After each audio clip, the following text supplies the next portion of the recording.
Hi, my name is Melissa Campbell.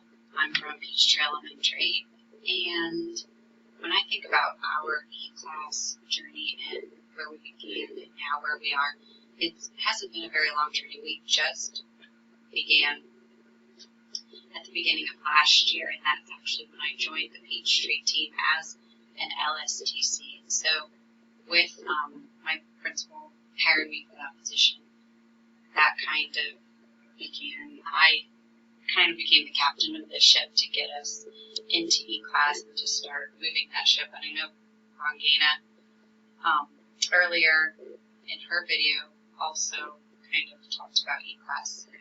She was like moving, this ship, and that's kind of always the analogy I use when I'm talking with my admin team or my innovator team about E-class. Our schools are large, we have a lot of people, and E-class is something totally new and different.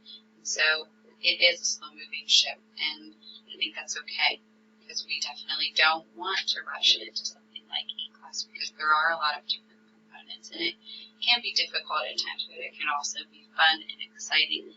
And so by not rushing through it, by just kind of trying to slowly move that, hopefully everyone will pick up all, little bits and pieces as we go along, and it won't feel as overwhelming. So we began at the beginning of the year, mostly, some level 1s and level 2s,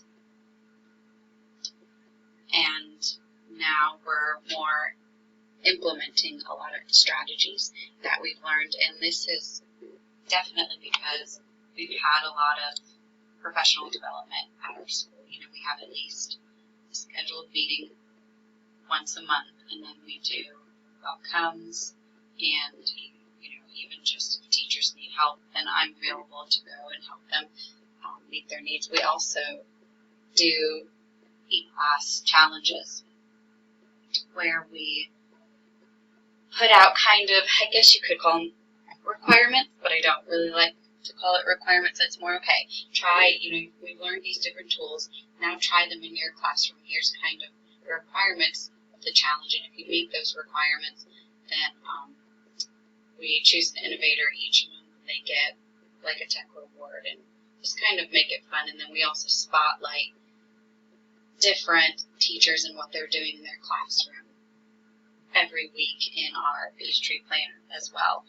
And I think just, using the Peachtree landing page to model how E-class is used, and then also using the training page. We've used the training page a lot. We've moved a lot of our resources that we share weekly, like who's absent every day, like the teachers. We've put the sub list on there. We've put our whole entire handbook on there. We've just put a lot of stuff there to at least get teachers into the tool.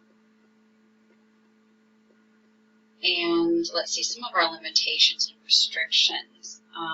We've been fortunate enough that our principal has provided a lot of technology for us to use computers in our classroom, but I think the main limitation is, we're all at different levels, all of the teachers, and that's not necessarily a negative thing, but some people just go off with E-class and they're great and embrace it and understand it, or others who feel that they struggle with technology and put up that blockade, and they feel that, I'm having a hard time understanding, so I'm not sure what to do. But I think as long as those teachers just try and keep an open mind, and as long as they take baby steps, then that's a success, and I try and point that out and support them with that, because we definitely need to get teachers to understand just putting a symbol onto your page and having the kids go through there to get to different websites is not really utilizing E-class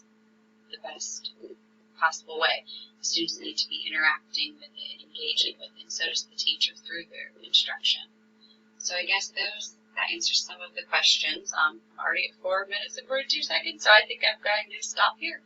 So thanks for letting me share what we're doing at Peachtree.